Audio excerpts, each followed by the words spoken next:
All right. The AllStar MMA Live, the coolest, the craziest, the wackiest show. Maybe not Post. though. There's some pretty wacky shows out there. I don't want Yeah, well, to. we go into our, tinfoil hat sessions once in a while, right? So we get wacky, a little You're all bit. right. You're all right. Um, Now and then I'd say. Now and then I'd say. yeah, so before we get into it, everybody that's watching, go into the descriptions and download the AllStar app. The app is crazy now. All the upgrades are in there. The only thing that we're waiting on is the picks option. And once that it's in, man, you guys are gonna have everything you need to know about anybody and everything about MMA, combat sports, and all that stuff. So before, yeah, just go in there, do it, just play with it. That's what people like to say, right? Just play with it. Um, Just play with it. yeah. Man, this event, it's in Abu Dhabi, so it was kind of a weird hour for me, especially because, I had to go to sleep early. I think I went to sleep at What like time? What 7. time was it? What time was it on over there? Uh, the prelims started at 11 p.m., so the main card was like 2 a.m. That's worse. Yeah, but That's at main card main card was 7 a.m. But like I'm coming near the end of fight camp, so I don't sleep. Like I get out of bed like pretty early, so Hmm. I'm up about like 5:30 at the latest. Like anyway, so I was getting up. I was up anyway. I was up anyway. But that's a funny one. I did Israel's podcast. I did like Yeah. Israel show. I don't enjoy how heavily censored I was on this week's podcast Oh, because really? I'm obvious. I'm just like spending most of it having a go at Israel for how little research is put into action. And then when I told him, he's like, "Man, I'm barred up for this card. I can't wait for this card." And I said, "Brother, do you know that this guy? I know he doesn't get out of bed till 9:10." I was like, "Brother, you know this card starts 7 a.m." He's like, "Oh, watch the replay. I'll watch the replay." Completely edited out, completely censored out. One thing about this Oh, show, well, nothing is censored because we're live. You know what I mean? Like you make a mistake on here, you make a mistake, right? Like if you say something that's not a that fact, people attack that you. show, that show could not go live. The freestyle vendor could Yeah. not go live. Well, maybe there's a good reason for that, you know what I mean? But yeah, I think the main card was a pretty eventful fight card, man. It was just like, it started off with the girls, but kind of slow. I'm gonna be honest with you, that fight wasn't the best fight. I think a lot of people expected Mannion Furiat to go out there and kind of piece up Chukagian, but Chukagian used the distance really well from the start, and it was a close fight. But yeah, Mannion, she turned it up in like the second and third round and won the decision. Do you like that fight? What would you think about that one? Um, I used that fight. I actually woke up and I thought the Krylov Ozdemir fight was a really good fight. Oh yeah, that's good. I actually thoroughly enjoyed that fight. I thought that was a great fight. Even the Team Money team, what's his name, Makhachev, that was another good fight. That was another good fight. Yeah, I used the first fight of the main card to make my breakfast. That's All and from right, what all right. people are saying on Twitter, it wasn't the worst call of the day. No, no, it definitely wasn't the worst call of the day. You know, what I mean, it's actually yeah, there was a couple of fights on the prelims. I was like fading in and out in the prelims. Like I woke up for Bro, like that's early days. That's early yeah, days. I woke up for Mohammed Makhachev for his fight.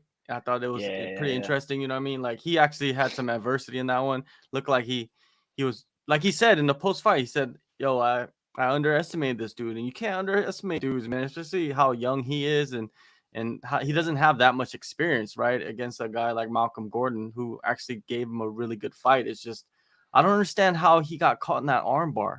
Like he's a black belt, right? Like Malcolm Gordon walked out with this black belt on, and Makaev, visibly tired, his wrestling wasn't working like it usually does. He was on his back a few times, and he got submitted, man, by armbar. It just shows you Makhachev is really good, right? He was at Tiger for a while, so you probably ran into him a few times. Nah, I think we missed each other, but I've obviously known about him for like because I have a few guys.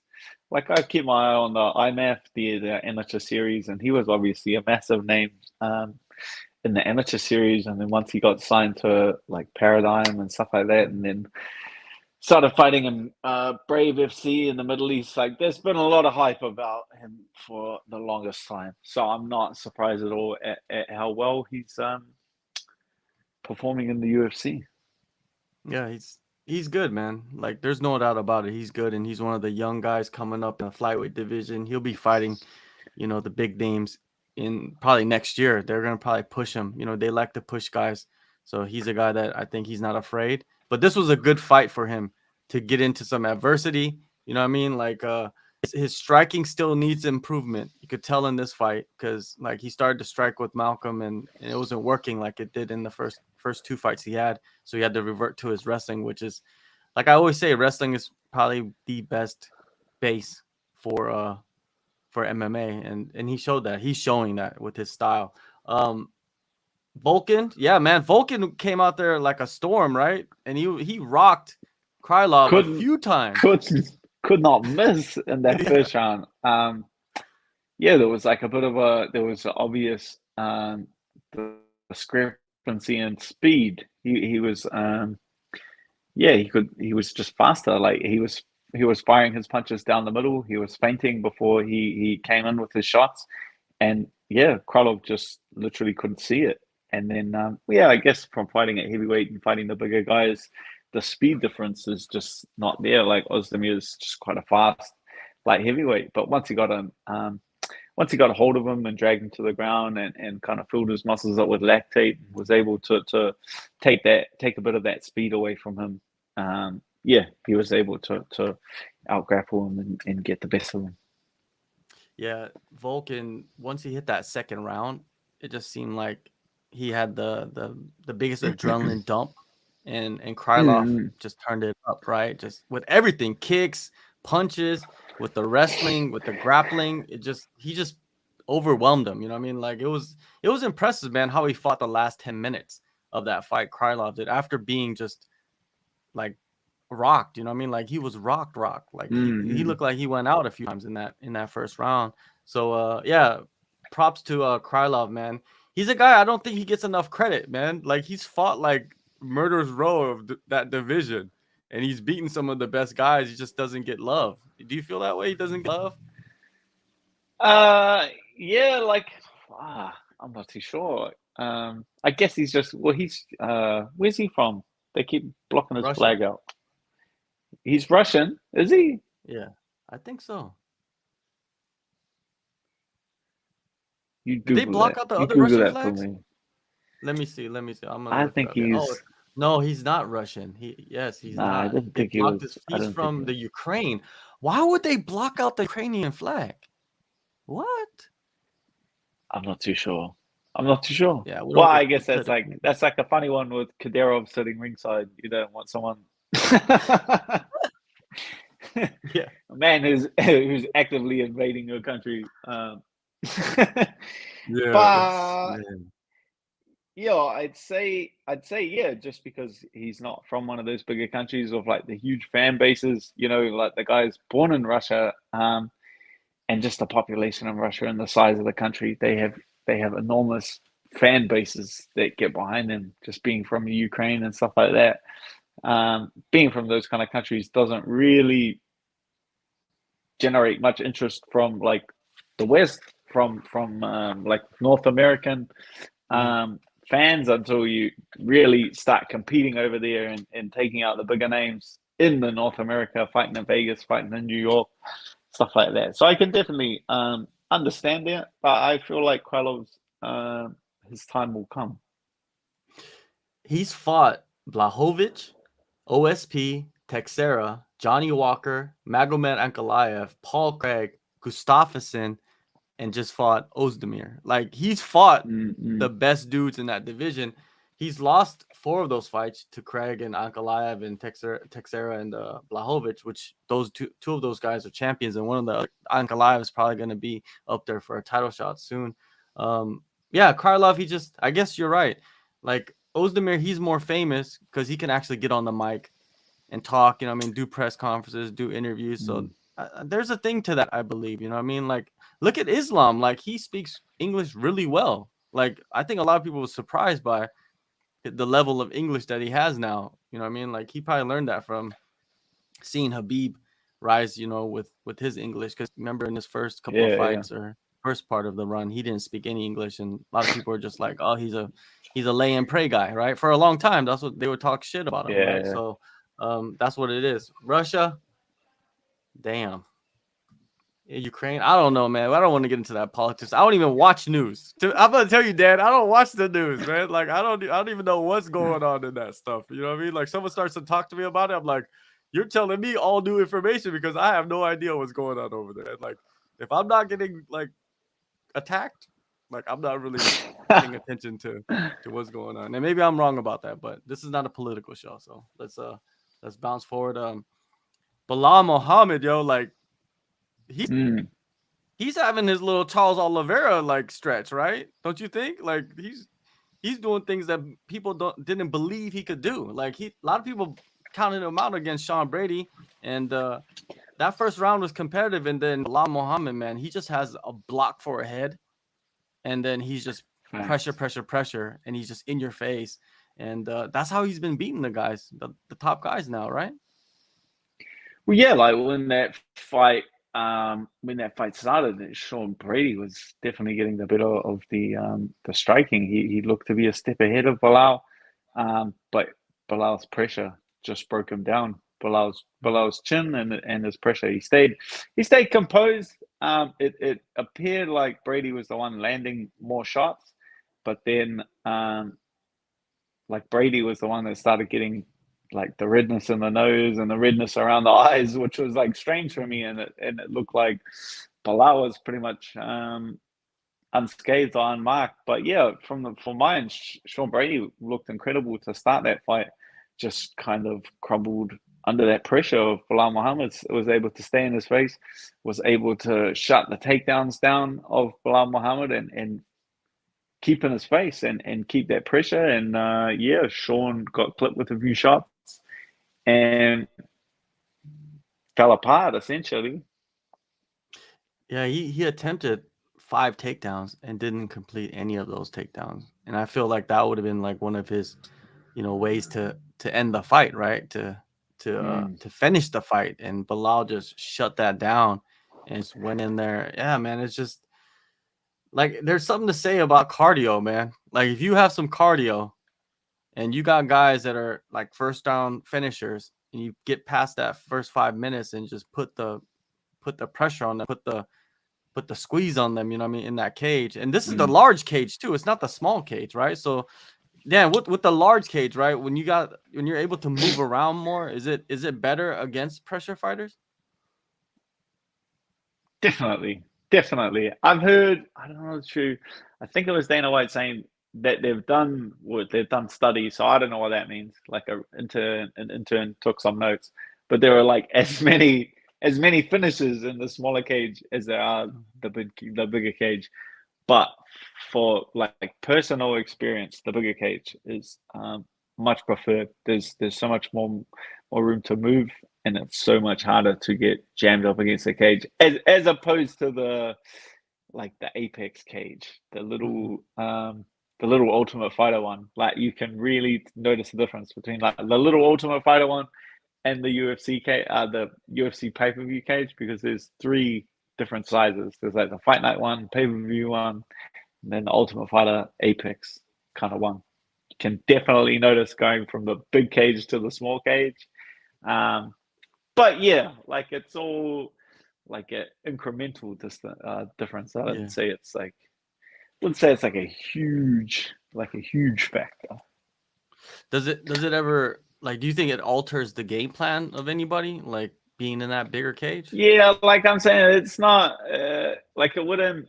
that big of a thing. Like I'd say it's a factor that needs to be like accounted for. That just being aware of it, like just when you're moving and you use like, oh man, I'm going to work my angles and stuff like that. Just be aware that you're going to run out of space a couple of feet quicker than you usually would. So I think it's something to be aware of, but not something that would factor into like game planning and stuff like that. Did you see the video of Ty trying to matchmake after the fight? Did you What see was that? he doing? What was he doing? he had Bilal, and then Leon was there as well. Leon, and he's just like, "You called out Leon. Where's Rocky? Where's Rocky Balboa? Let's put this fight together." Like Ty was trying to put the fight like live. He was doing the video, on Instagram. Just Ty, man. Okay, it's funny, bro. I could see him like he's like visibly smashing beers and the thing, and that's when I was like, I was thinking, didn't he just get a fight announced? I googled it up and it's like 6 weeks, 6 weeks. I was like, oh, it's not the best look. It's justifiable, but it's not the best look. Yeah, well, Ty, he'll fight like tomorrow. I know Ty. He'll smash the beers and step into the cage and fight whoever he's fighting next tonight. Like it's the secret fight. What do you think of that? Would you ever be interested in that? Like if the UFC had like mystery fight? Did we talk about this before? Like mystery fights, like they don't announce the matchup until like it's time to fight. Even the fighters don't know, or the fighters don't know, or the fighters know and the fans don't know. Like what's the?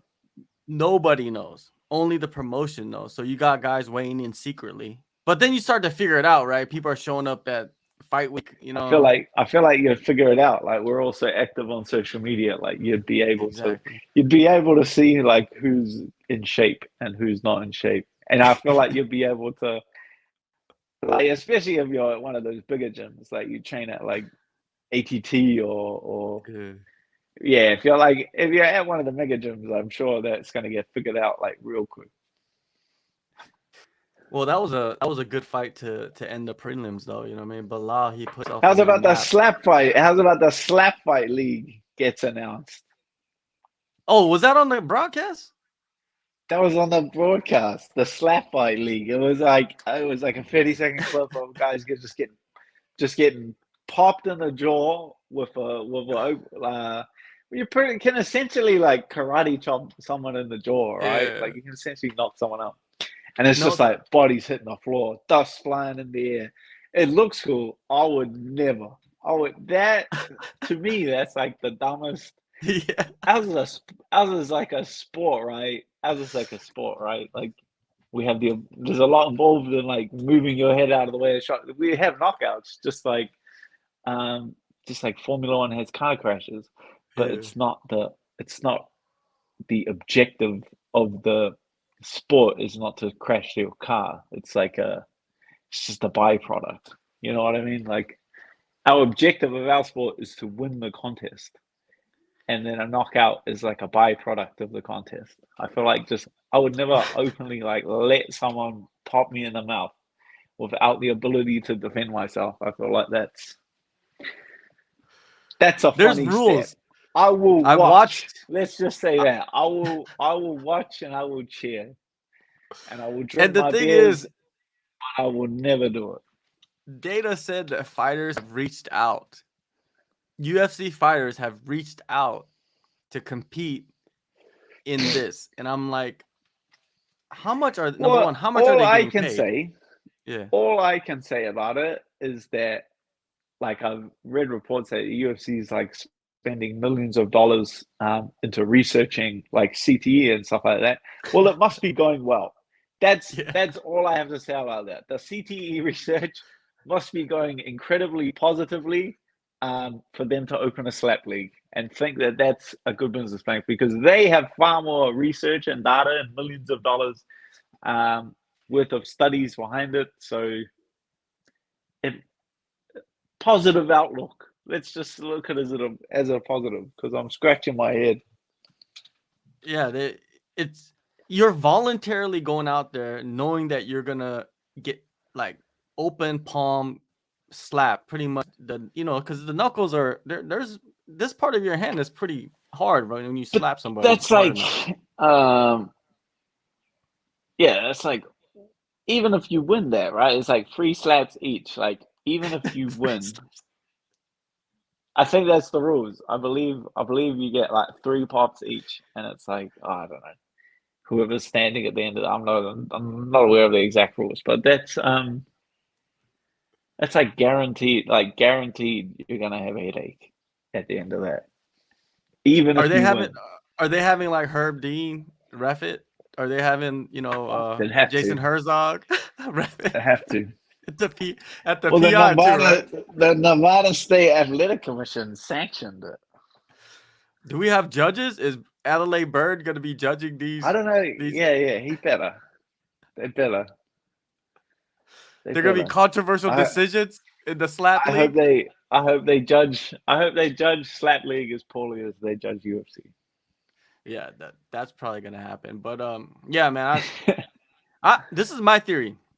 They have like Hasbullah, like the UFC signs him and all the stuff. They're promoting him. I'm saying that Hasbullah is gonna be in the slap league. I think he will be in the slap league. They're gonna bring some other small guys to slap each other. There'll be like main events. Hasbullah, they even made a little small belt for him as well. What I mean? Maybe that could be what they're working on. I don't know. I'm just putting it out there. And if I'm right, I'm right. If I'm wrong, I'm wrong. What I mean? I'm just saying. But this slap league, I probably won't like watch it, like I watch the UFC or like other, MMA organizations. But if there's some highlights, it's gonna be on Twitter. Twitter's gonna I eat that feel shit like up. it'll be big for like, yeah, it'll be big for like, there's like a YouTubers like all these YouTubers like interested in boxing. I feel like that's like if you're a really lazy YouTuber, you know what I mean? Like, because boxing is still difficult. Like, what's his name? Like Logan Paul and that. Like, he trains hard, regardless of Yeah, like what anyone says about him. Like, the kid can box. The guy can. He's yeah. been doing very well at boxing. Like, but the level of performance that he's reaching is obviously very difficult. I'm sure there's a bunch of more famous YouTubers that are far more entertaining, but they just are not willing to put in that amount of effort to a sport. Well, but a drum roll, please. Slap League. Slap league. Get it, Dana White. Hey, Island Boy versus Island Boy. Like they're not in the news This anymore. is They're the not kind of popping stuff. anymore. This is the kind of stuff I would pay for. You know, I'm not gonna give you $50 for it. I might give you $4. We'll get on that UFC Fight Pass. I think they're gonna have it on UFC Fight Pass. So get that right now. And yeah, but that was the prelim main event or whatever, and Bilal did his thing. I don't know what he goes from here. He's gonna fight somebody, right? Big, he of course like Hamzat. They said he's gonna fight Colby. They're trying to put that fight together in the UK in March. I think that's actually a good move. Colby needs a fight. What I mean? And if you want to get in that title picture again, he's probably hoping Leon beats tomorrow, and then he beats Hamzat. I think. Do you feel like Hamzat's like invincibility is gone now with how these other guys are fighting, like Bilal and even Usman and Leon and all those guys? Nah, there's definitely still like the mystique around him. Just what, like based off of his last performance, like you can't. I don't really think he can like lose that mystique from missing weight. I don't think it took like I don't feel like his stock took that big of a knock. I feel like there's anyone that supported him. I don't think anyone changed their tune after that fight. I feel like if he would have performed differently, I feel like if he would have gone out there and decision Kevin Holland would be a different story. But he absolutely dominated that fight. So I don't feel like the Hamzat mystique is gone absolutely anywhere. What about him and Habib's cousin, Kate? Did you see that video? I saw the video of like an argument, like him getting held back and yelling and screaming. Well, there's another video, What's the other a one? closer version of the video, right? Where they're shaking hands. They're like shaking hands and they're talking to each other. And then Habib's cousin says something to Hamzat, and then it turns wrong, and Hamzat pushes him, and then Habib's cousin throws an overhand left or right, I forgot what hand, and he misses wildly, and then the security comes in and pulls, and that's the video that you probably saw, is when they pulled Hamzat away from whatever disruption that was going on, and then Habib's out there about to jump over the cage. You see him? He was like, Habib was like, let's get it in, right? Yeah, I saw like, that. Yeah. Down. Yeah, but yeah, it's like yeah, I don't know just, if that stems from that comment. Like who knows what it could stem from? Because I know that like Khabib made the comments about that he's not like surrounding himself with enough like Muslims from after. So it could be stemming from that comment. And obviously, you say things like that to people's faces. It's kind of like you start criticizing like a grown man about who he associates with, and that's definitely going to rub some people the wrong way. Yeah, definitely. It will. I think Hamzat's the type of guy, from what I've heard from people that have been around him, that he's the type of guy that he's not faking the funk. It's not like he's playing a character. If he says something, that's how he really feels about the situation. You know what I mean? So if it's on site, you know what I mean? He's not a let's be real. He's not a Colby Covington, right? He's not gonna be saying things in the media, and then when you see him, you know, Dan, it's not gonna. He's gonna be Colby. He's not gonna be the chaos, right? So Hamzat, man, it's interesting that wherever he goes, there's controversy, right? Remember when he went to Russia and then they took his passport? Like, that crazy stuff was going on. I was just like, what is happening? Like, this guy is just he just, everything is following him. You know what I mean? Like, whatever he does, it follows him, and I think the UFC loves it. I think the UFC loves it. You need these types of guys. You need characters like this, right? You need but that's like our sport. That's our athlete conduct policy. Our athlete conduct policy is like 50 pages long, where it should just be one line. It should just be boys will be boys. Like that's our athlete policy. He gets into all this shit. Dana gets on the mic, gets asked about it, and he's just like, boys will be boys. Like, yeah. You know, I think his responses to questions, it all depends on like what his mood is that day. You know, because sometimes did you see the press conference today? Some days he's in a really good mood. I saw him go into a couple of the journalists, like saying that their questions were dumb and shit. I thought it was funny. It is. It's well, funny. the guy that was asking about like what's next for the bantamweight, and he's like, what do you think? He's like, Henry Cejudo, what do you think of Henry Cejudo? And the guy's like, oh, I don't know, I was asking you. And he's like, well, if you don't give a shit, why are you asking me if I give a shit? Like, he'd had enough that day. Dana had enough. He's just, the thing is, like, the guy was asking about the bantamweight division and what's next for Aljamain Sterling. And usually Dana doesn't answer those questions, right? He doesn't. He just, sometimes he says, like, I don't know, they just fought, or he'll say, oh, that makes sense. And then, you know, the headlines come out of that. And then today it just seemed like he didn't want to be bothered with those questions. Like, he was probably pissed that TJ was fighting with the shoulder halfway, you know, out the socket. He's basically went to the octagon with one arm, right? And then like the first exchange, I had such like mixed emotions about like what was going on in that fight. I had incredibly like mixed emotions. Like it was a funny one, like people, and it's funny like to go, because usually like we just watch it. We just watch the fights and we jump on here and we like do our show. You know what I mean? But the fights are on in the morning. We've had like all day. Like I've been to training. I've been here. I've like seen different people at different gyms and that. So I've had like interactions with a lot of different people, and like I feel like everyone's got mixed emotions about that. Like some people are just like, man, and I feel like I had all of them during that fight. Like some people are like, oh man, I feel terrible for TJ, like him to get into that situation after all that time with surgeries and for his arm to pop out. Other people are like, what an idiot! Like he just stole our money. You know, he stole our money and he just took the shot and it pops out. What did he think was going to happen? And I was kind of watching it a little bit angry and like feeling sorry for him, but more um yeah, more angry that they're just letting it play out. You know what I mean? Like his shoulder had visibly come out, and I know that he'd spoken to the referee before that, and he said my arm has been popping out in training. It's probably going to pop out during the fight, but don't stop the fight. But I feel like if your shoulder pops out and you're unable to defend yourself at like a capacity, if that happened in boxing, that's done, right? Like, Yeah. and I feel like MMA's moving that way, but it's just silly, right? Like MMA is kind of still stuck in the spot where it's like let's see what the human body is capable of. It's like what is the percent chance that he was gonna catch Aljamain Sterling with like a Hail Mary shot and get the victory in that thing? But I was like kind of getting angry watching like a slow death. You know what I mean? Like a guy Mm.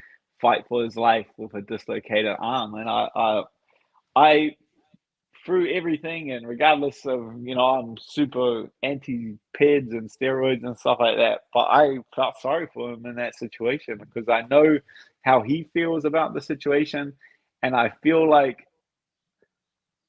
someone needed to save TJ from himself. Whether that's the obviously like the athletic commission like didn't pick up on it, maybe it's his own team or the referees. They should have put the fighter first, and they should have saved him from himself because fighters are legitimately insane.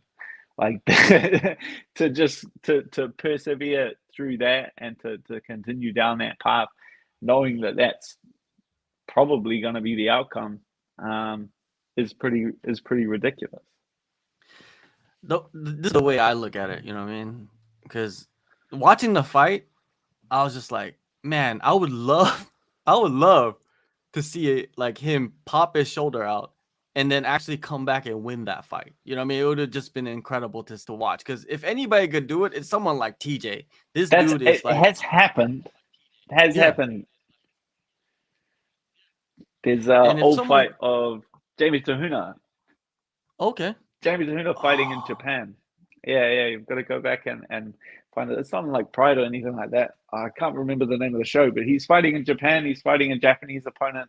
And like Jamie Tahuna's, he used to dislocate his shoulder a lot, and his shoulder was dislocating in training, so they were quite used to it.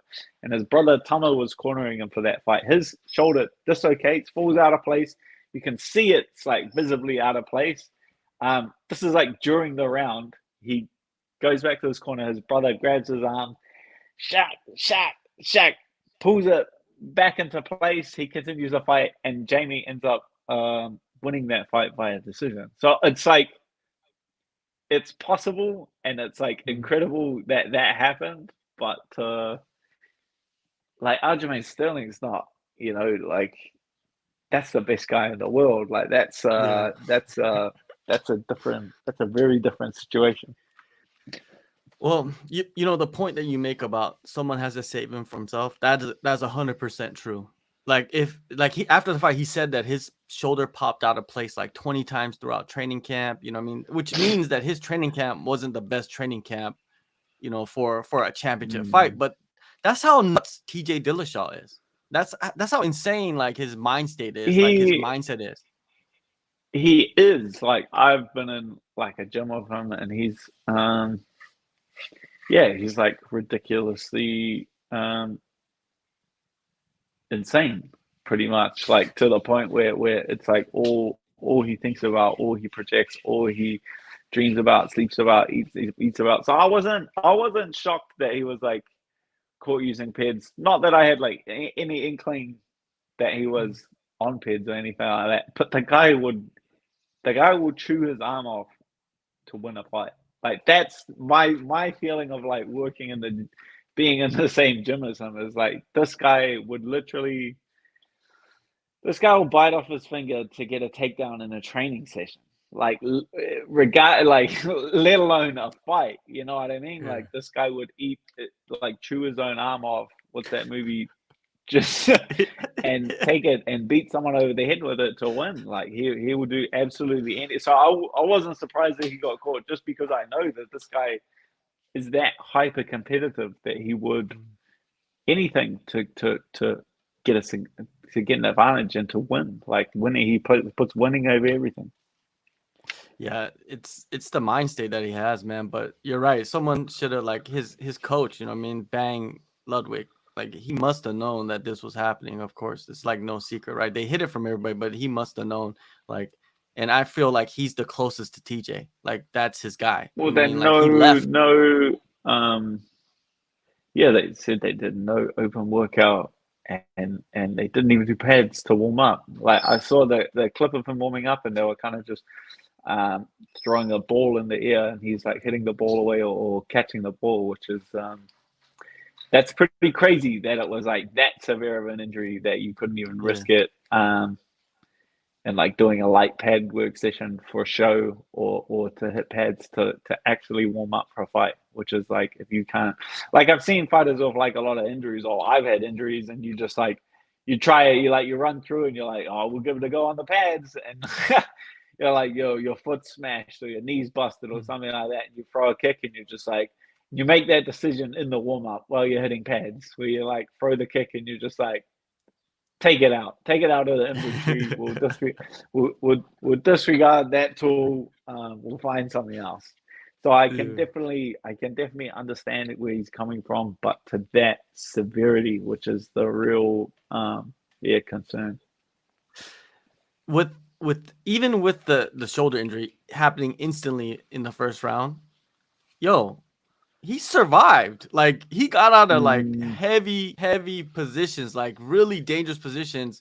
And like you said, Aljamain Sterling is the best dude in the world, especially on your back, right? And he got out of those positions with one arm, went to the corner, popped his shoulder back out, went out there with one arm, and you knew that he wasn't going to be able to throw that arm, right? And just use kicks and then the front arm, right? Just swinging hooks. And I don't know, man. I think like if he was healthy, this fight would have been a much different fight. Like I think TJ still has the skills, but his fucking body's falling apart, man. Like when he what is he when he got busted for mm, the PEDs, he had to get double shoulder surgery. And then when he came back and yeah. fought Corey Sandhagen, he fought 4 rounds with a busted up knee. I think he had to get surgery for that, and then return to get the Mm, title shot with his shoulders jacked up. I don't, dude, his body. And then people's like, isn't that what happens to people that use PEDs? No, it happens to people that fight for a living. Your body is yeah, gonna like start falling apart. he's been like consistently competing like his entire life, like his entire even his youth and then his entire adult life has been in competition.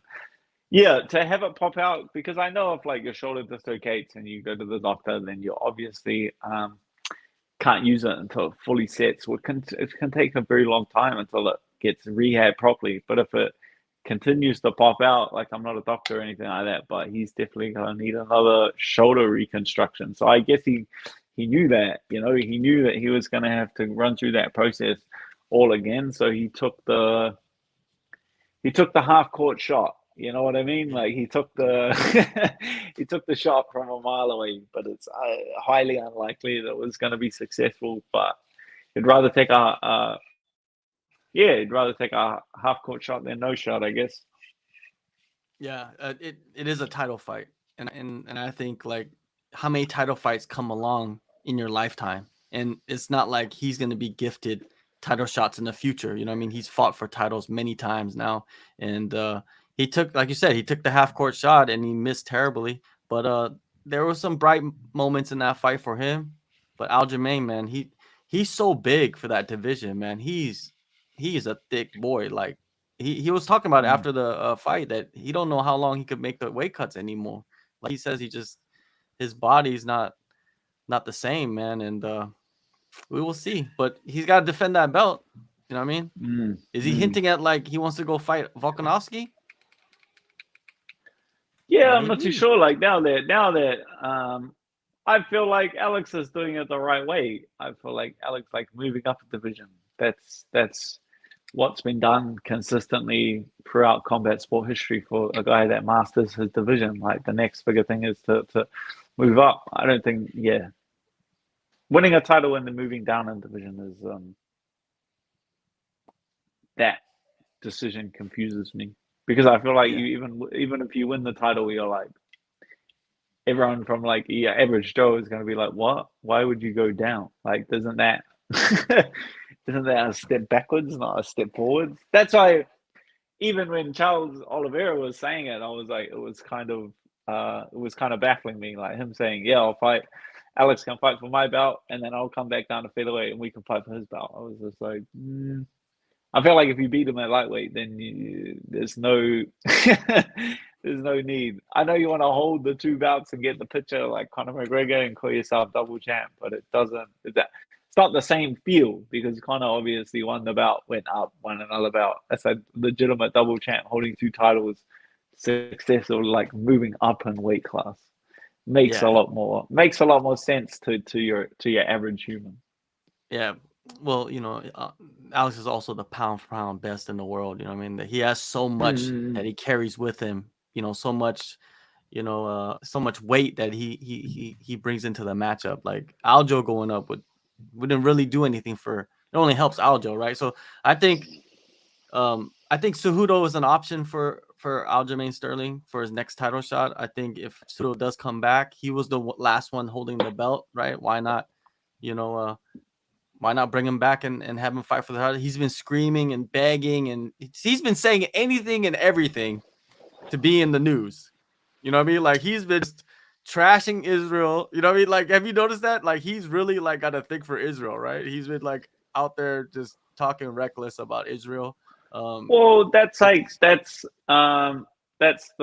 that's the thing about our sport is that like once you actually just stop competing, people stop paying attention. So for him to garner like any kind of attention or to for people to he needs to make like hot takes. You know what I mean? He needs to make very controversial takes because as we all know from like the studies on human interactions with social media is like the number one head and shoulders above everything else chances you'll interact with something that annoys you, something that pisses you off. Your head and shoulders more likely to interact with that than something you feel happy about or something you get excited about. When something pisses you off, like that's like the social media algorithm. When someone comments, someone reacts, someone puts the angry face and writes an aggressive post, and that's when these hot takes garner Henry Cejudo like a lot of attention. So I definitely understand it. I'm not too sure of how serious he is coming back because he's removed from the testing pool. If I'm corrected, I don't correct think me if I I'm think wrong. I think he is in the testing pool. I think he is. I Hmm. think he is pissing in cups and drawing I think that blood. makes sense. I think the major problem with Henry Cejudo's comeback, from my understanding and from my discussions with different managers, is that um, like Henry Cejudo doesn't sell any pay per views. Like he wants he obviously wants like a big paycheck to come back. Like he wants a couple of $1 million to the double champ to like make his return. But the UFC is kind of sitting there, and it's like it doesn't make sense. Like the risk for them is not worth the reward. Like he's just not a big. And you can go back and like look at the pay per view numbers on events that he's fought at. Is that of course like he's a big name within our community, but the guy doesn't sell pay per views. Yeah, well, that's true. You know what I mean? That's fact. Now, speaking of something that's closely tied into this fight was the fight before that, Peter Yan versus Sean O'Malley. A lot of people are calling Mm. robbery. A lot of people are calling Sean O'Malley is getting the next title shot. That's what Dana was talking about. I think Dana just said that just to hype the fight a little bit. You know what I mean? I don't think he really believes it. If he does, You you don't know what I mean? I think? You think don't think? well, I think if Sean went in there and sparked Jan in the first round and just made an incredible highlight and he did his thing, But then I think why would the Dana. UFC why would the UFC give him that opportunity if they weren't like why would they give him the number one contender if they weren't lining him up for a title shot? You know what I mean? Like that was the purpose of Sean O'Malley fighting Peter Yan was like kind of getting the back door into the title shot, like kind of the same pathway that like Alex Pereira's taken. Like the UFC want to fast track him because we all know the risk comes in the amount of fights it takes you to get to the title shot, and it's not like they got Alex Pereira to fight like number 14, number 12, number 8. Like it's not like they had him work his way up to the title and fight Derek Brunson and fight like these guys that are going to wrestle him and take him down, because like I think we all know like the guy can't wrestle that well. So it's they try to fast track him as quickly as possible, and it's the same situation with like Sean. The danger lies in how many fights with the elite in the division to get yourself to a title shot. So why put him with the number one contender and then have him fight someone further down than that to get a title shot? Like that was the purpose of it. It worked for the UFC. They've got this kid in a position where he's gonna sell some pay-per-views. And I feel like that's what the UFC has been hunting for in the bantamweight division. Like there's some incredible guys. Aljamain Sterling is an incredible athlete. Henry Cejudo is an incredible athlete, but they don't sell pay-per-views. Sugar Sean O'Malley is an incredible athlete, a talented fighter, and he also sells pay-per-views. This is what the UFC wants. They're in the business of selling pay-per-views. It's what the company exists for. Yeah. Well, when you put it like that, yeah, it makes sense for him to fast track, like you said. If he's gonna fight Peter Yan, you take the risk of him, winning or losing, and if he wins, regardless of how people scored the fight or how they feel about the fight, or this is that, and control time, takedowns, and regardless of how you feel on all of that, our sport is a pass and a fail situation. Yeah. That's it. Regardless of all the controversy is super high right now, but it fades, and it fades very quickly. By the time you get the next event and the next event, no one's going to remember that there was any kind of robbery. People are just going to remember that Sugar Sean O'Malley beat the number one contender, and they're going to go, well, you beat the number one contender, you may as well fight for a title. Like it's people's interests like fade very quickly, and I feel like people will forget how controversial that fight was or how close to that fight was. And yeah, I feel like Sugar Sean O'Malley will get the next title shot. Well, I think the controversy it fades, but then it becomes useful when you start to promote whoever you want to promote. You take advantage of the controversy of whoever's fighting next, right? If Peter Yan was fighting next, then you use that controversy to build him. If Sean O'Malley's fighting next, but Sean O'Malley, like you said, he's very popular, man. That's without a doubt. Like he has this demographic that I think nobody has. It's however you market a fight. Like it's very easy. It's going to be very easy for the UFC to take 10 seconds, 20-second clip of that fight of Sean O'Malley like landing punches, landing knees, Peter Yan face covered in blood at the end, him getting his hand raised. That is all you need to sell the next fight. Like you like why do you think that it's easier to get a title shot when you knock someone out than when you hold someone down for 15 minutes? Because of the highlights, right? That's all you need is like a highlight. So if I have like bang, knock someone out, run around the ring like this, like yeah, you're probably going to get a title shot, because like for them to market their next fight, I feel like everything to market a title fight is there for Sugar Sean. I feel like he landed enough strikes and he was able to bloody the face of Peter Yan. I feel like he's done enough to make a highlight reel. And I feel like if you do enough to make a highlight reel and you're the guy that's going to sell the most pay-per-views, you get the next title shot. I feel like it's job done for Sugar Sean O'Malley. I feel like he needs to just throw the controversy of it in the past. I feel like it's just, he needs to deal with it like the same way he dealt with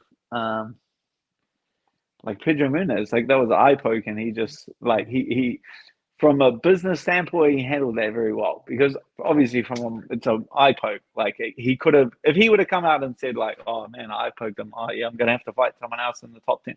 Like, but he didn't. He said, "I beat Pedro Munez." Like he just walked around and said he won the fight. I feel like that was the right way to handle it, and he got the number one contender fight over. I feel like he's a smart kid. I feel like he's gonna process that very quickly. That he's if he says the right things over the coming week, he's going to get himself a title shot, and I feel like we'll see him fighting for a title. Man, I love what's happening in the comments, man. These people are just going at it at each other. It's hilarious. I love it, and keep going at it, you guys. You guys are doing a great job. Make sure you hit that subscribe. That arguing between how bad of a ripoff it was. No, they're just arguing about random things about Habib and Islam and Volk and just they're going all over the place. It's like people are arguing with multiple people at the same time, and just like you guys are insane people, and we love it. So hit that subscribe, hit that like, and yeah, go down to the descriptions and download the app. You guys need to download that app. You guys get the show on the app. So yeah, just O'Malley. I guess he's gonna line himself up for the title shot. If I was Aljamain Sterling, I would welcome that fight because I think that's a pretty, I don't want to say easy fight, but stylistically it's a good fight for Aljamain Sterling. You know, the result will be really, really nice for him if he takes that fight, and you know O'Malley will, you know, he'll promote that fight. Yeah, I feel like regardless for Aljamain Sterling, whether it's Cejudo or whether it's Sugar Sean O'Malley, I feel like that's a good fight. I feel like they're both good fights or successive with fighting Cejudo and then fighting Sugar Sean O'Malley. I feel like it's nothing. I feel like both of those fights. If I was Aljamain Sterling, I'd want to fight Sean O'Malley. I feel like he sells more pay-per-views, and he's gonna make you more money. Without a fucking doubt, you want to fight Sean O'Malley. Stylistically, it's a better fight for you, and you know, I think the Cejudo fight is a good fight for him. You know, I mean, I think he could win that as well. It's just that Sean O'Malley, he's a big boy for the division. You saw that when he was fighting, you know, Peter Yan. Peter Yan is a monster, right? He has a gas tank, but man, he's been screwed though. I'm gonna put it out there. He's been screwed with these judges. The last fight against Sterling, a lot of people thought he won that fight. What was it? This fight, you know what I mean? Like the first round, I didn't think he started slow in this fight, man. I think he was putting pressure on O'Malley. O'Malley, a lot of the shots that he landed were like on his arms, you know, on Peter's arms, you know, because Peter, that's the problem I think with judging as well. I think when Peter covers up and O'Malley's hitting him, like I think they think that that's doing damage. I don't know, man. I think that's what they're seeing sometimes because that's a lot of the shots. That's how he was hitting them, you know, in this fight. And that second round was a nice round, though, right? That second round was a beautiful round. Like O'Malley, I thought the whole fight was an incredible. I thought it was an incredible fight. I was thoroughly enjoying the fight. Enjoying it a bit too much to score myself. Obviously, the takedowns and the control time were in Peter Yan's favor, but the strike count and the damage lends itself towards Sugar Sean. So it's yeah, I can understand it. I can definitely understand it. yeah, I think that third round when Sean cut Peter, that really you know had an effect on how they looked at that round. You know what I mean? And it was a split decision, it was a close fight, but Sean won, man. Like you said, the result, that's all that matters. But I think it was a bullshit, you know, judging, and we talked about judging in the past. It's bullshit. A lot of these guys and girls are just idiots, and they're just watching. I don't know what they're watching, but we got the next fight set up, right? Bantamweight division. You know, Dana White's pissed off. People want to ask about it. You know what I mean? I love it. I love when Dana White gets pissed off. Like I love that he gets angry at people and he gets pissed off, and he just, like when he was going at Oscar De La Hoya, I would watch those clips and just laugh because he would go hard on Oscar, right? And I just hope they do that a little bit more. I like his. Now, I like it when he goes. I like it when he goes. Oscar De La Hoya. I like it when he goes at Hans Molenkamp. I think these are all. I think these are all great Dana White moments. yeah, yeah. But Neil Dariush, Gamrot, man, that was a hell of a fight, right? Ooh, what a fight! What a fight! That was an incredible fight. Gamrot just does not stop shooting. I still feel like Gamrot can be right up there off the top of the division. I just feel like Dariush is like a bad, like that's just not the style to beat Dariush. Like he's not the best offensive wrestler in the world, but his striking is he's deceptively very powerful. He gets himself in the right positions, and he's incredible off his back. Like his jujitsu is pretty much second to none in the lightweight division. So I feel like it was just a bad stylistic matchup for Gamrot. I feel like you chuck Gamrot against like the strikers of the division, the Poiriers, the Chandlers, the Justin Gaethjes, then those are guys that I feel like those are guys that lend themselves to his style quite well. I just feel like Dariush was the kryptonite for him in the lightweight division. Yeah, Dariush, he used that jujitsu really well, right? Even though he did get taken down, he kind of like rolled properly to get out of positions and scrambles to get back up to his feet. Gamrot, yeah, he's just endless, man, endless gas tank. But he needs to improve on like I think control when he gets people to the ground because it just seems like they pop back up. Like, what is it? Armand, he was popping back up when he get taken down. Beneil was doing the same thing, and Beneil, he's so dangerous, dude, on the feet as well, right? It's not the prettiest style of striking, but it's damn effective. He dropped Mm-hmm. uh Gamrot with a heavy one, right? And the thing is, Darius is not afraid to go to the ground, which is beautiful. And this is a huge win, man. I don't think people are giving enough credit to Darius, right? Because I think a lot of people thought Gamrot was going to run through Darius. I think a lot of people thought that because of what happened in the last fight. And I think he lost the last fight as well. I didn't think Gamrot won the last fight. I thought Gamrot was more active and he got the takedowns, but he didn't do damage. I think damage. What do you rate? Damage or control? What is more to you, Dan? Damage or control? Uh, your stance is conflicting me right now because you also feel like Peter Yan was a robbery and that Peter Yan should have won the fight against Sugar Sean O'Malley, but then you're now saying that damage that like he did more damage in that fight and Peter Yan controlled him for more. So it's like your judging style seems to be dependent on your personal preference for which I'm fighter. So emotional I right don't feel now. like you're like most fans. It's like the boys in the comments right now. Like everyone's emotions are here. It's day one. The fights just happened. Yeah. Emotions are sky high. Everyone's ears are boiling. We're arguing. Everyone thinks they're right because we're once you spend a couple of days and those emotions wear off and you start to think practically again. Maybe then we can Yeah. revisit this. But Beneil won that fight, though. I think it was clear. I think Beneil won that Yeah, fight. yeah. It was clear. I thought that was very clear, especially after dropping him like that second. The first round was very close with Gamrot getting the takedowns. But Darius did a very good job of going to the legs, coming underneath, being able to scramble back to his feet without absorbing any damage. And then in the second round, just being able to just purely stuff these takedowns. And it wasn't until the end of the fight when Gamrot was able to get him down again. So incredible performance by Darius. The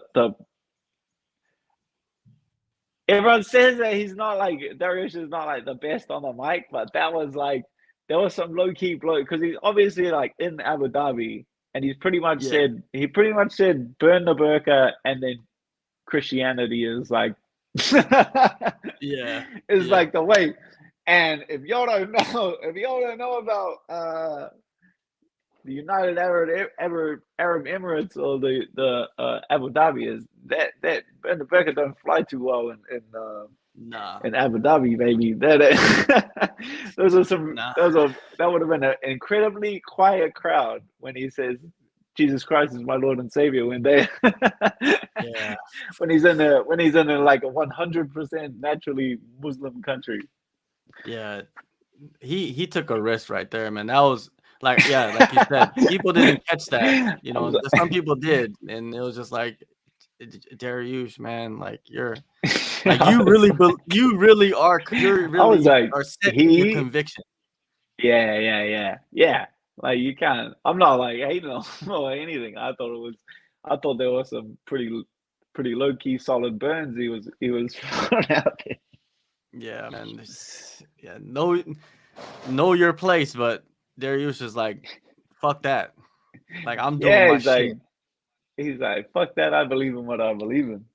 It's like, I don't Burn give the a bird fuck down. about that title shot. Fuck the title shot. Fuck the main event. I'm here for one reason.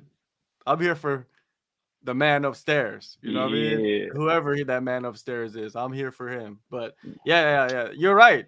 That was like probably the most brave post Well, fight. they just went dead. Like it was just he said it, and usually like even if you say something that's not like fire, you know what I mean? Or like Aljamain Sterling like calling him a bunch of names and it cuts to the crowd and the crowd's like, yeah, like clapping and shit. It was like Darius said that.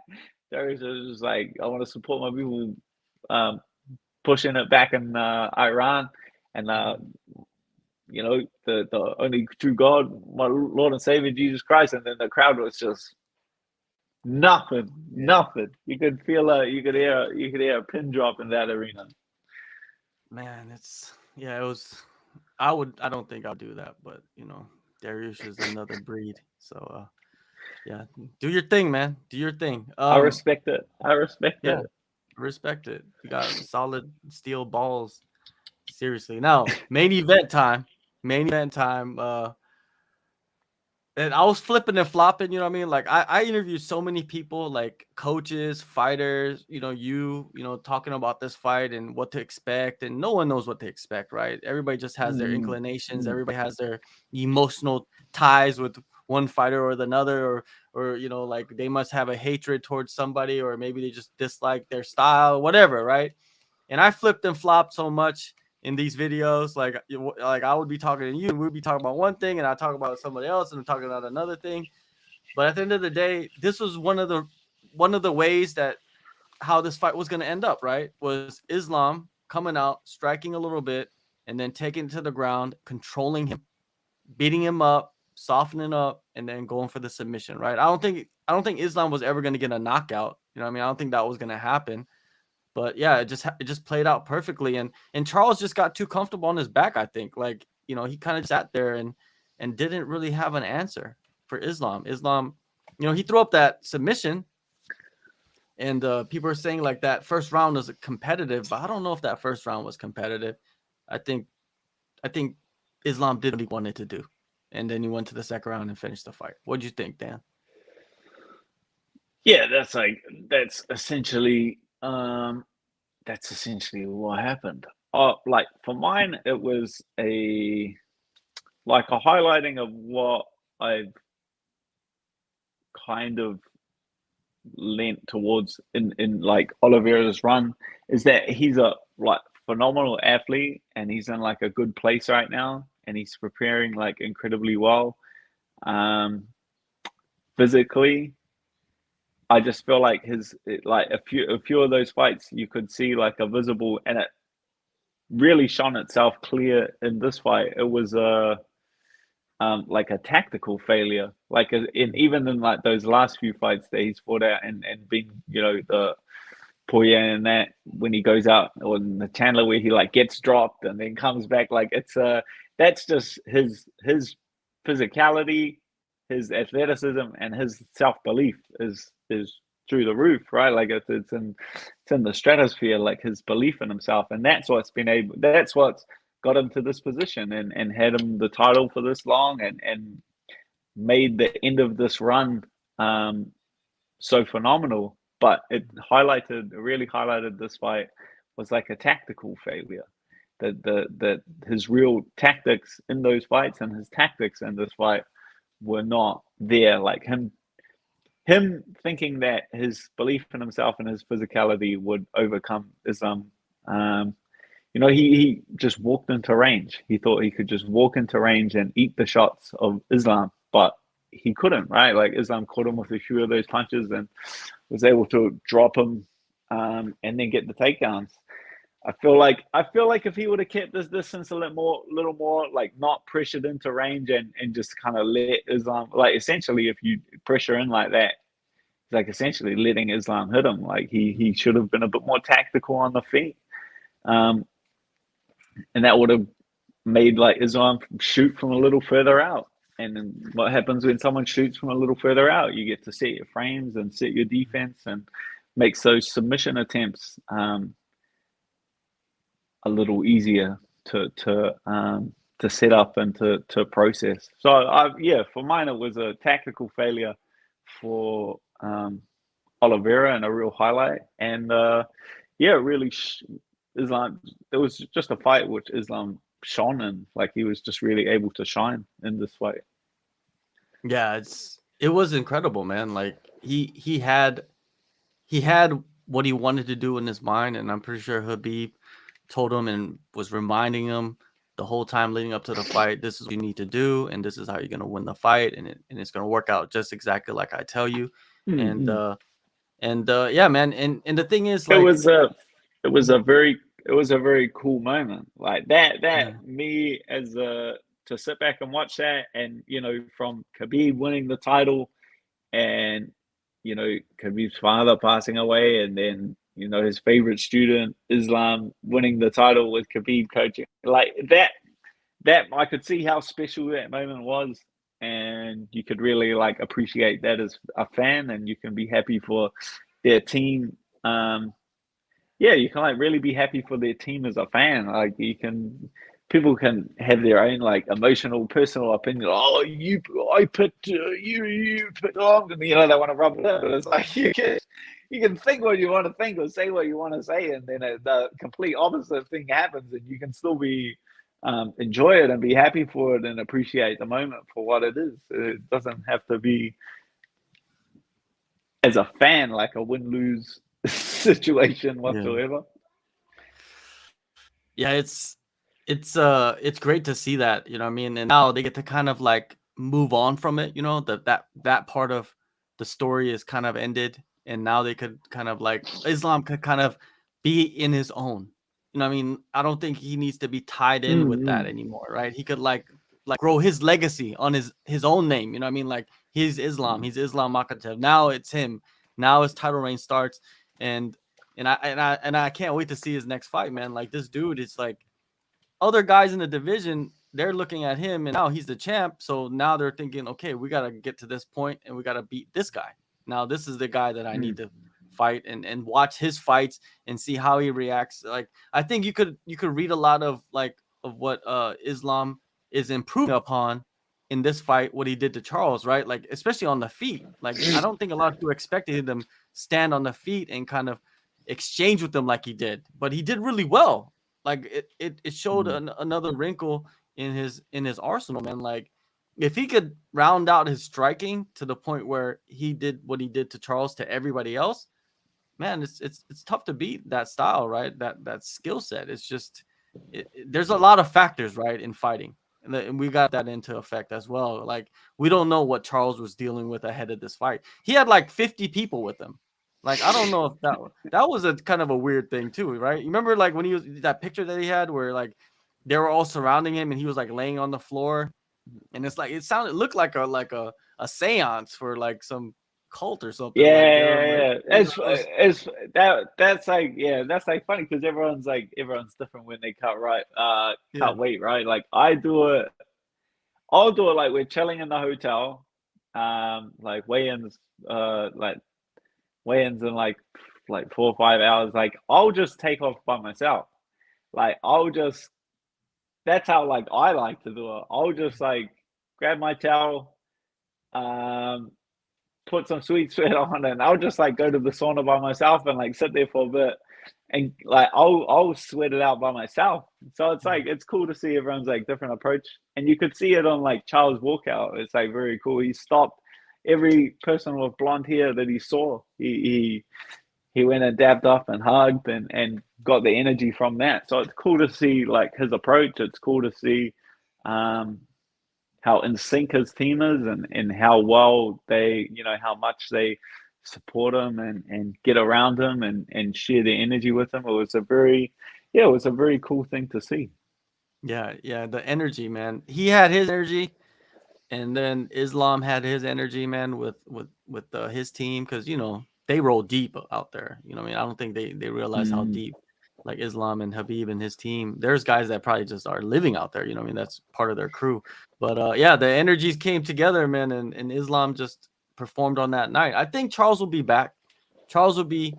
We got Fiziev calling out Charles, saying like he'll go to Brazil and fight him in Rio, man. I think that's a great fight. I think that's a fight they should put. Yeah, that's a great fight they need to put together. And I think Charles will fight him. Yeah, like that's there's plenty of fights. Like I think Charles could headline the next pay-per-view for something. Like he's not. Yeah, like we've seen him low before and we've seen him come back. You know what I mean? Like we know he's capable of coming back now. Like I definitely feel like he's a different beast now. Like he's improved the things, the mistakes he was making in the past. And I feel like we don't know the situations going on. Like he did go to his hometown and he traveled and we don't know the situations that he was under coming into this fight. But yeah, still he's still just a beast. Like Charles Oliveira, he's still a very difficult person to get the best of. But that was very cool as well. With Khabib getting on the mic and then saying that they want the number 1 pound for pound spot. Yeah. They said Charles Oliveira is the number 2 pound for pound.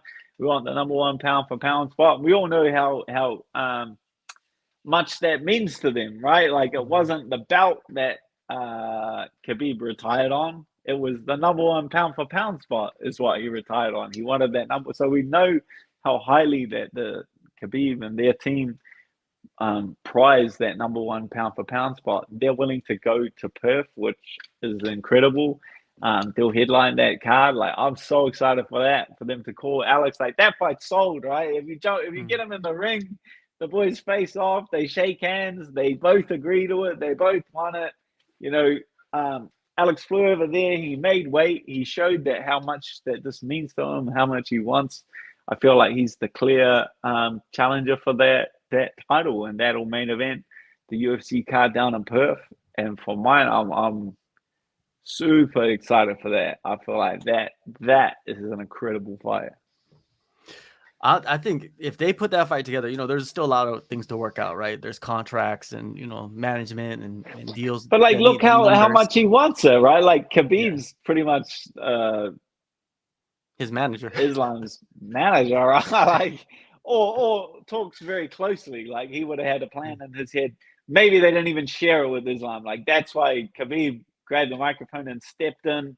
And because he was going to sell, like they didn't want to distract Islam with what's next. They don't want to tell him after the fight, after you win the title, get on the microphone. And like they didn't explain that to him. That's probably why Khabib stepped in and took the microphone and called out Alex and got him in the ring.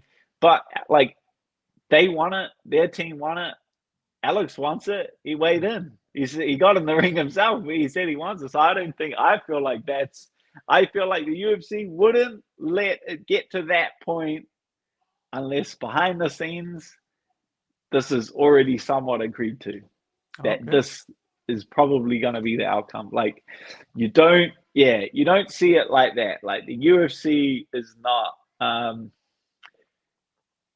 they don't want to, like that's how they would, like if they wanted things like that, and then the fighters didn't want it, like they wouldn't let it get to that point. It's like the same thing with like Israel and Alex Pereira. Like they chuck him cage side straight after the fight. They put a camera on him because Alex Pereira is already behind the scenes, like made a handshake deal with the UFC that if this happens, they're gonna put that fight together. Like it's already agreed. Like imagine if the UFC came and they're like, we'll put you cage side, we'll chuck you on TV, we'll get you in the cage, you shake hands with the main event, we'll get all the fans excited about the fight, but they haven't done any backroom negotiations with you. And then they come to you and they go, hey, Alex, so do you want that fight? And Alex says, yeah, $5 million, I'll do that. Like, you know what I mean? Like they're giving away their leverage in any kind of contract negotiation. So I feel like this fight has already been like a handshake deal. Contracts aren't obviously signed, but I'm sure that this will be agreed behind the scenes, and I think it's merely like formality that they sign the contracts and get this thing across the line. Hey, AP management, they're doing their thing, right? I'm just saying. They're doing their thing. They're doing their thing. If anybody knows anything, it'd be one of those guys, right? So I'm sure it would. Now, what I was gonna say about this fight? Yeah. Like, hey, props to Alex too, man. Like, think of like what he's risking, to attempt this. Like, he's risking a lot. Like a lot of people believe like Islam is unbeatable now, right? Because he beat Charles and what he's been able to do in his last few fights, and he's the pound for pound number one. He hasn't lost in like 30 years. He's on like a 19-20 fight win streak, right? He's beaten like the GOAT of the featherweight division. He really doesn't have too much to prove, right? Except for go up and risk all of that, right? He's risking his record basically, right? Habib didn't do that. Now people are gonna get mad in the comments. Habib didn't do that. He didn't risk his record, right? He didn't move up, even though he could have, because there was a lot of talk about him moving up and fighting the welterweight champ, right? He didn't do that. Alex is doing that. It just shows you the type of competitor Alex is, right? It's a different mindset. And we go back to TJ. I think TJ is like that mindset as well. You know what I mean? Like, Alex will fight. Maybe Alex is a little bit smarter than, going out there with a separated shoulder. But, he has Joe, Uncle Joe. I feel like, I was about to say that. I was like, Uncle Joe's not going to let him do that. Uncle Joe would tell him he's being a dickhead, and he'd pull him out of the fight. Exactly. But yeah, what do you think of that, man? Like, it just shows like, and your teammate did it as well. Your teammate was undefeated.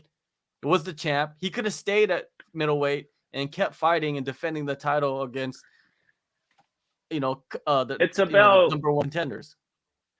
It's about setting new goals that excite you, right? Because as soon as you like set a goal, I'm going to be world champion.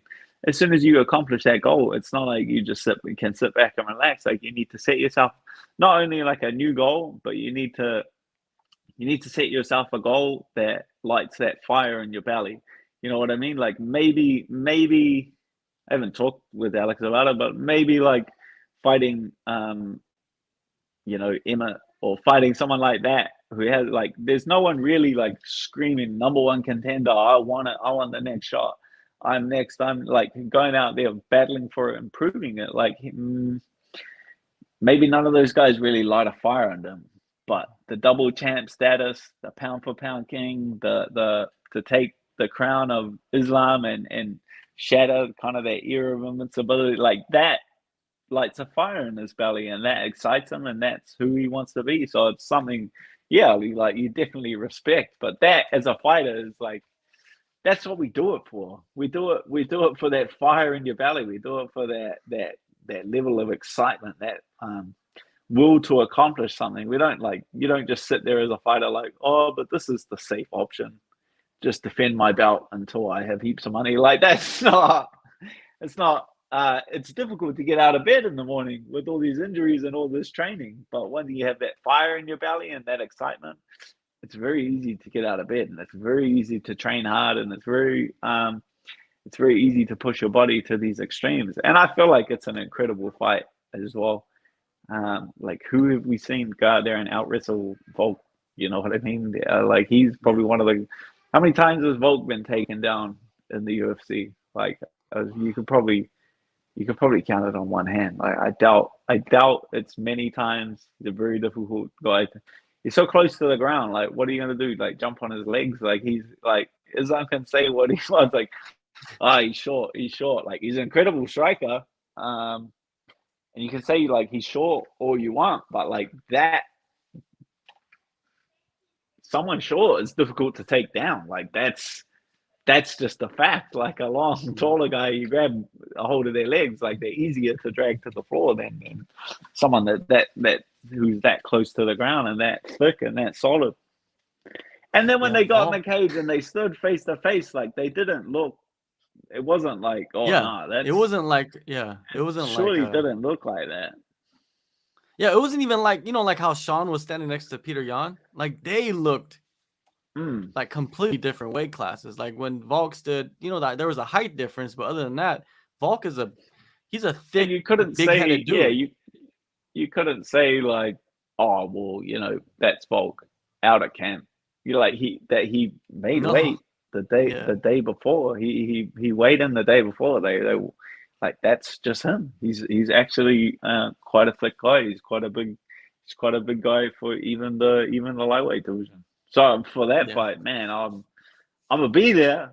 I'm gonna be there. Whether I'm fighting on the card or whether I'm just there, I'm gonna be there. yeah. Well, I think I'm gonna be there too. I think that's like one of the biggest fights that you could go to, right? Especially in Australia, like in Perth, Yeah. it's gonna be pretty insane. Yeah, I'm gonna have to fly over there, whatever, how long it takes to get down there. But yeah, it's incredible that like the UFC is supporting him after like not really supporting him. You know what I mean? Like for a while, like they really didn't support him like they're doing now. It's weird how they switched their tune with Alex after beating Max Holloway 3 times and then getting that pound for pound status. And now it's like, oh, we have no choice. We have no choice now. We have to promote this dude because he's in the record books. Like we have to do it. And Islam, That's he's up how for that's it. how It's all good. sport. You don't like nothing in this is given to you. Like nothing in combat sports, nothing in the UFC and in MMA is given to you. Like everything you have to take. You have to take other people's height. You have to take other people's records. You have to take other people's momentum, and you take it for yourself. And that's what Alex has done to the point where everyone changed their tune. He just continued to focus on himself, stay just mentally believed in himself to the point where everyone had no choice but to like shift their perception of him.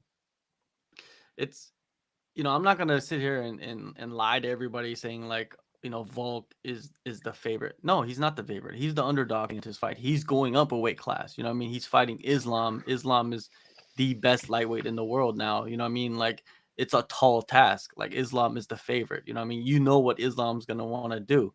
And you know what Volk's gonna want to do. Volk's gonna want to defend the wrestling, defend the takedowns, and then play this fight on the feet. And if that plays out on the feet, Volk is one of the Mm, most technical guys with power, and we haven't seen him mm, with the 155 amount of power, right? We've seen him fight mm. at welterweight, we've seen him fight at middleweight, but this was a long time ago. I wonder how he's gonna look with the technical aspect and that power with the weight on him. You know what I mean? Maybe he's much better. Maybe he's much more powerful and you could just spark somebody with one punch instead of accumulating damage over, over rounds and rounds and rounds. We don't know, right? But we're going to find out though.